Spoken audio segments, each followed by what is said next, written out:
mamífero. Che, interesantísima nota que tenemos ahora también. Exactamente, partimos, digamos, cambiamos el ángulo con el cual veníamos mirando ATP y, si se quiere, nos ponemos en una cuota de actualidad, pero, digamos, relativamente actualidad, no coyuntural, sino más bien yendo de la coyuntura hacia la estructura.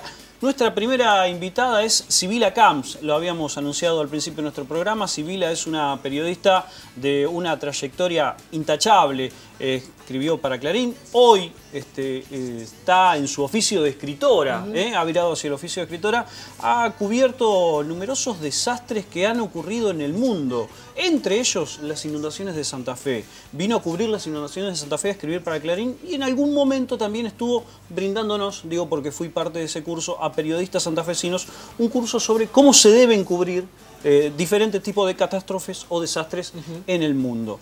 Más allá de eso, su trayectoria intachable, escritora, ha escrito una numerosa cantidad de libros, recién repasamos parte de lo que decía, y nos daba a conocer por qué escribió lo que viene a presentar. Tenía frente a sus ojos, como periodista, un libro que quiso escribir, y de esta forma lo escribió y lo viene a presentar el próximo viernes a las 18:30 con la organización del Consejo Municipal de Santa Fe, con el impulso de Silvina Frana como concejala. Viene hacia aquí justamente Sibila Camps a presentar su libro, que nos va a decir cómo se llama. Sibila, bienvenida ante todo. Hola, muchísimas gracias por estar con nosotros. Gracias, muchas gracias por la invitación. El libro se llama La Red, la trama oculta del caso Marita Verón. Es un caso que yo venía siguiendo desde el año 2008, de cerca. La problemática de la explotación sexual, la prostitución y la trata es un tema que siempre me interesó porque es multidisciplinario. Es decir, toma lo policial, toma lo cultural, toma lo psicológico, lo político, la corrupción, la legislación. Es decir, permite abordar una sociedad o sociedades diferentes que en sus puntos en común también. Entonces yo ya estaba a punto de jubilarme y venía trabajando en otro libro sobre Tucumán, que iba a ser el segundo, porque mi primer libro es El Sheriff, vida y leyenda del Malevo Ferreira. Claro. El primer libro sobre Tucumán, que es una especie de historia de Tucumán de los últimos 70 años a través de la biografía de Ferreira. Perdón, ¿usted no es tucumana o sí? No, pero, no para nada. Los dos casos son pero me tocó hacer muchas notas en Tucumán de distinto tipo. También las investigaciones, que las veces que viajé para investigar para el libro El Malevo. También es una provincia que fui a recorrer, a conocer como visitante, digamos, de distintas maneras la conocía bastante bien. Entonces, cuando empieza este juicio, yo ya en la tercera audiencia escucho las declaraciones de dos de las imputadas, María Jesús Rivero y Daniela Milgen, las dos imputadas de Tucumán, hicieron referencia a todo lo que yo había investigado ya para el Sheriff. Entonces, todo esto yo lo conocía y no lo conocía en general, sabía que ni siquiera lo conocían a fondo a mis propios colegas de Tucumán. Dije, acá hay que reponer estos contextos, porque si no, no se entiende lo que uno cuenta. Y en una nota es imposible. Claro. Entonces, ya desde el principio empecé a tomar apuntes pensando en un libro. Y el título tiene que ver con las redes de trata, pero también la red de impunidad, la red de complicidades, que se dan en general en todas las circunstancias de trata y explotación sexual y prostitución. Y aparte de eso, la trama tiene que ver no solamente con lo oculto, sino cómo voy armando y restituyendo, como si fuera un tapiz, digamos al revés de la trama, de todos los distintos hilos que son distintos contextos que pueden explicar la desaparición de Marita Verón, el hecho de que no haya sido nunca encontrada sabiendo dónde estaba, y la impunidad, digamos, y una impunidad que dura hasta el día de hoy. A ver, siempre hay poderes involucrados para que pase lo que pasó, que digamos que pasado tanto tiempo no haya certeza acerca de qué realmente, cuál fue el rumbo, dónde está, dónde desapareció. Exactamente, es decir, las redes de trata no son autónomas del Estado en la Argentina, es decir, están regadas de alguna manera o sostenidas por elementos del Estado, lo que se llama el sistema prostituyente, que está a nivel de, por ejemplo, de los municipios, con los funcionarios que habilitan un prostíbulo. Los prostíbulos están prohibidos desde el año 37, recordemos. Entonces habilitan un prostíbulo, a pesar de que está prohibido, le ponen nombre whiskería, pub, cabaret, sí, lo que sea. Seguimos con la impunidad, digamos, o con la red, digamos, esa de complicidades del Estado, con los funcionarios que deben, los inspectores que deben controlar, y hacen la vista gorda o no van, lo que sea. Seguimos con las fuerzas policiales, fundamentalmente, de seguridad en general o fuerzas armadas, que también hacen lo suyo, al contrario, les cobran por protección, claro. Protección entre comillas, y después finalmente se completa esto con los niveles judiciales, es decir, fiscal, jueces, etcétera.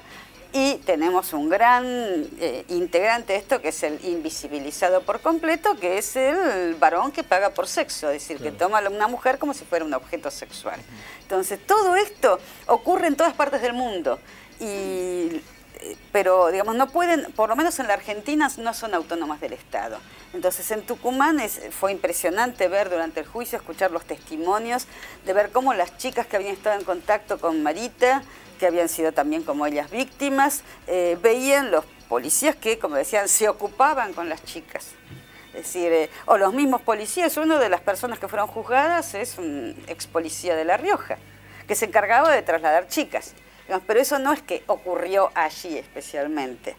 Ese tipo de situaciones, ese armado, que es lo que a mí me interesó del caso, se da en todas las redes de trata. Entonces, analizar este caso es analizar en general la problemática de la explotación sexual y la trata en cualquier parte del país. Vos mencionabas una palabra que últimamente se menciona bastante y que tiene que ver con la visibilización o invisibilización. El problema de la trata es algo que estuvo hace mucho tiempo y no se le dio importancia, no se visibilizó y en los últimos años sí se lo hizo. Sí. Exacto, sí. El problema de la trata, digamos, siempre. es un problema. La prostitución, la explotación sexual y la trata, que son tres caras del mismo problema. Y digo tres caras del mismo problema porque la mujer que hoy está en situación de prostitución, mañana puede estar explotada, pasado ser víctima de trata, después volver a estar por su cuenta. Y en un prostíbulo o víctima de feminicidio en los peores además, casos. Sí. Y además en el mismo prostíbulo podemos encontrar las tres situaciones. Sí. Entonces, no es que la prostitución es una cosa y la explotación sexual y la trata son otra cosa.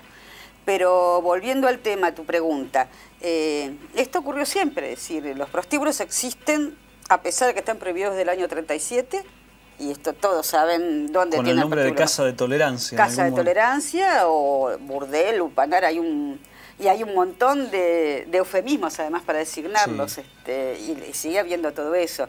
Retomé, por ejemplo, en el año 2012 durante el juicio, quise volver a leer Prostitución y Rufianismo, un libro de Rafael Yelpi y Héctor Cini, donde analiza qué había sido, digamos, toda la organización prostibularia del sur de la provincia de Santa Fe, especialmente de Rosario, en la época de la Suimigdal, la gran red de trata con proxenetas, centenares de proxenetas de origen judío, que tenía su sede en la Argentina, especialmente en Buenos Aires y Rosario, pero también en distintos países del mundo. Era la época en que Rosario se llamaba la Chicago Argentina. Exactamente. Y me quedé muy sorprendida al ver que hasta el vocabulario prostibulario seguía siendo el mismo, no había cambiado. Es decir, eso muestra además la eficacia de ese vocabulario y demuestra la impunidad de la cuestión de la naturalización. Es decir, en la medida en que se siga viendo a la madama o al prostíbulo como si fueran una cuestión pintoresca, claro, inevitable, entonces eso implica una invisibilización. Lo que pasa es que a partir del caso de Marita Verón... Claro, si no fuera por la mamá de Marita Verón que hizo de la búsqueda de su hijo una cuestión, digamos, una bandera, social, una bandera. Claro. Quizá hoy estaríamos hablando de la misma naturalidad. Claro. Ayudó muchísimo la serie Vidas Robadas. Vidas Robadas. Porque muchas personas tomamos conciencia. Yo misma empecé a interiorizarme mucho más del caso, digamos, conocía la problemática. El libro de Yelpi y Cini lo había leído en el 84. Pero empecé a tomar más conciencia, a interesarme, a investigar más a partir de ver la serie. Entonces ahí muchos empezamos a decir, bueno, ¿y qué le pasa a las mujeres? ¿Qué les pasa a ellas, digamos, las que están en esa situación? ¿De dónde vienen? ¿Cuándo fueron iniciadas? ¿Qué tenían? ¿Cómo eran sus familias? ¿Qué es lo que pasa? ¿Cómo ¿Qué la les pasa pasan? habitualmente? ¿Cómo la pasan? Y la pasan muy mal, digamos. Cuando no las matan, las golpean enormemente, terminan con adicciones, tienen problemas físicos, de socialización, etcétera. Es muy complejo el tema. Todo eso lo vi muy patentemente en las declaraciones de las chicas que estuvieron con Marita Verón. Es decir, era la posibilidad de verlo en carne propia, con cara, con nombre y apellido. No era una más la ignorada, no era ya el nombre de fantasía, que le dicen nombre artístico, otro eufemismo, en realidad es una pérdida de identidad. No era ya Jenny, Jolie, Barbie, sino ya una chica con nombre y apellido. Entonces uno empieza a conocer su historia, a ver qué es lo que hay adentro. Pero esas son justamente las cosas que ayudó Susana Trimarco a poner en el tapete. ¿Cambió algo de toda esta red de trata, de todo este mecanismo que tiene la prostitución aquí en la Argentina, no sé si en otros lugares? Bastante parecido. A partir de este caso puntual y de tanta bandera que se ha hecho, que ha hecho Susana Trimarco del caso de su hija, ¿no? Sí, ha cambiado bastante, digamos, la primera ley de trata y sobre todo la segunda, la modificación que fue en diciembre del 2012. Cambiaron mucho las cosas. Hay desde el Estado Nacional, sobre todo, una persecución mayor de este tipo de delitos, aunque todavía falta cumplir la parte de la ley que implica poner en marcha la reglamentación y un programa de asistencia a las víctimas. Cambió también que hay una mayor conciencia por parte de la sociedad, entonces, y muchos y funcionarias, sobre todo a niveles municipales, empezaron a darse cuenta de que había que cerrar una buena vez los prostíbulos. Entonces empezaron a cerrar prostíbulos. En Santa Fe hubo una movida muy grande. Claro, empezaron a poner limitaciones también a eso. En los lugares o las provincias que tienen atención a las mujeres que han sido víctimas o que están en situación de prostitución, como para no seguir estando en riesgo, es dispar. Hay provincias donde andan muy bien, otras que más o menos. En algunas andan con apoyo, en realidad, impulsadas por alguna ONG. Cambia mucho eso, digamos, no es parejo. Y hay lugares como, no sé, Río Gallegos, que todavía sigue teniendo prostíbulos. Hay la Patagonia, sobre todo la Patagonia costera, vinculada al petróleo y al carbón. Sí, con muchas chicas y que van a turismo trabajar, también. Sí. Por Exacto. ejemplo, el Calafate tiene prostíbulos, cada 2 por 3 tienen algún tipo de... Comodoro Rivadavia. Claro, bueno, toda esa zona, Las Heras, etcétera. Algunos de los municipios han empezado a ponerse firmes en esa cuestión. Y en algunos lugares, incluso estuve en Puerto Santa Cruz, que es una comuna chiquita de 5.000 habitantes, cerraron los 4 prostíbulos, pero además dieron a las mujeres la alternativa de ayudarlas a volver a sus lugares, o reinsertarse. Una de ellas quiso quedarse, es decir, es cierto que es una escala más pequeña, Claro. pero lo que tiene que haber es sobre todo decisión política. Claro. Si no hay una decisión política a nivel local, eso no se resuelve. Pero también tiene que haber un trabajo de la comunidad, desde la escuela, desde las familias, desde el papá, respecto del tema de la iniciación sexual del hijo varón, desde la mamá también, no solamente formar a sus hijas mujeres, sino también formar a sus hijos varones. Exacto. Y explicarles que las mujeres no son objetos, que no se compran, no se venden, no se alquilan, tienen nombre, apellido, caras. Que son personas que pueden ser la hermana de su amigo, que pueden ser su prima, que pueden ser su hija, su sobrina, su futura hija, digamos.